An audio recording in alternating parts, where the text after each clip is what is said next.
I have been trimming this horse for about 10 years. She was gone for 4 years when I had sold her, and you can see her frog is recessed, and at the corner there, they're much higher than the frog, so she came back sore. I put her in boots a little while and rode her in sand to get her feet hardened up, and now this is what they look like now with the fresh trim. So the edges are rolled so she never chips with a Mustang roll. So this is what she looks like now. And this video is just to show you different. That's her same foot overgrown, but she still doesn't chip, got very wide walls. That's my other horse, Ruger, and I've had issues with him abscessing, especially last year. He's got a little separation right there on the side, and with spring shots,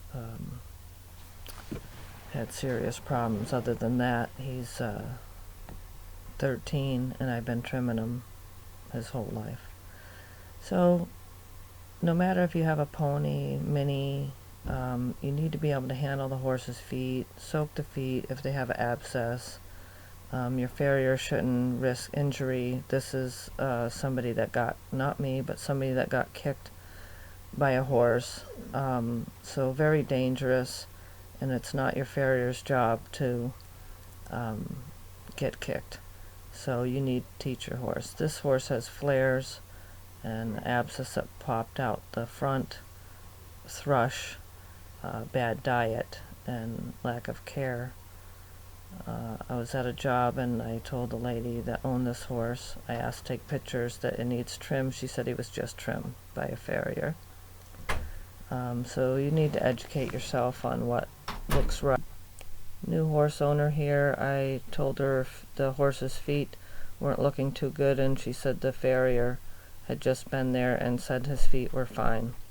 I also said her horse was a little underweight, and who was her vet, even talked to the vet, and evidently insulted her, and she didn't have me back to help train her horse.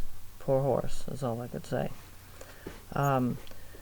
This horse's feet, I'm just showing that the frog can't touch the ground, and certainly not in this hoof. The frog is supposed to have contact with the ground.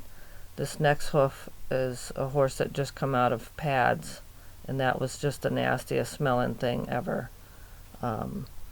And this horse here is one that I was finding a new home. Look at the feet on that horse, just unbelievable. So there can be bad jobs with shoes or even barefoot.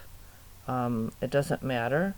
They need to be taken care of, not neglected. That's what happens when they get too long. They chip and crack, or if you don't pick them enough, sometimes things can happen even if you're doing your job, and keeping an eye on these hoofs. But certainly educate yourself to know what looks normal and what doesn't. A wild horse hoof is a good foot to look at to see what you're going for.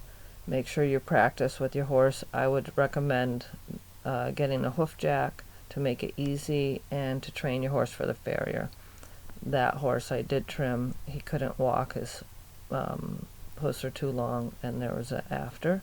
Same thing with this one, before the top and bottom and middle after was getting too much grain. And they can get cracks, and I think that's an old injury. This horse is the mother. You could see the feet long rescue. Somebody saved it, and it had the baby. That's the baby there that I now own that never got trimmed. And you can see the frogs here, not touching the ground and overgrown at 4 months old. So you need to start with babies. That's after. He's got a crack there, and you can put Go Dry in there, or equal parts triple antibiotic ointment and athlete's foot cream. Mix them together and put that in that little crack. So just hope you enjoyed the video, educate yourself and take care of your horse's feet and make him good so he'll stand for the farrier. So that's your job, to teach him how to be soaked and his foot held up for long enough time for them to do their job. Thank you.